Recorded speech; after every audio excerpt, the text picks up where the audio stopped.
kufanele kwenzeke into eyodwa.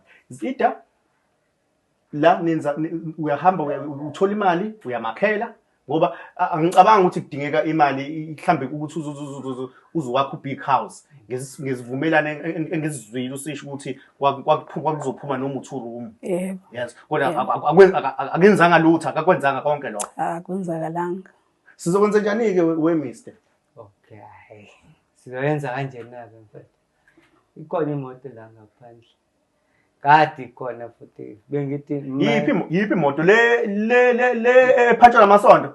hayi Mr asi konenye iphumile kwamanje ngibuya yona ke nizoyidayisa uzoyithatha usisi ayibonela ukuthi uzoyidayisa kanjani ngizomnikeza amaphepha yayo.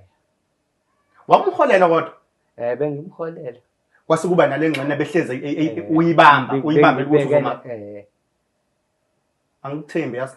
Hayi Angikuthembi nani ukuthi ukhuluma ngemoto mina ayikho imoto engiyibona isile la egcekeni. Ayikho. Usilethela amazenze nje umuntu osifazane leyo moto uzoyenzani?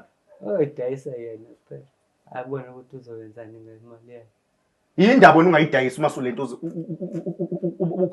bakhokhela imali. Angithi bona bangijahayo manje bazofuna imali kumina. Anginamali manje. Yazi ushukhulekile we Mr Phile. Anginamali manje. Ukhululekile nje ngathi ngazi ukuthi affecteke indawo kuyo yonke lento vela affectile ngoba imali uyidlile. Kodwa njengamanje uyabona ukuthi njoba sila njoba ngidla angidlali kwangempela nale moto mina ngoba ngisho nje ngiyibonela ilentuza lelo ibhatama eligcwele indobo leminyaka. Asidobo official asidlala kwangempela wena nizoyithola mibuye. Sizobuyela mina angifuni ukhaphela ngoba engenze ngayo indoda engayethemba ngila because of ngifuna ukuthi kwenze ubulungiswa. Nizoyithola imoto.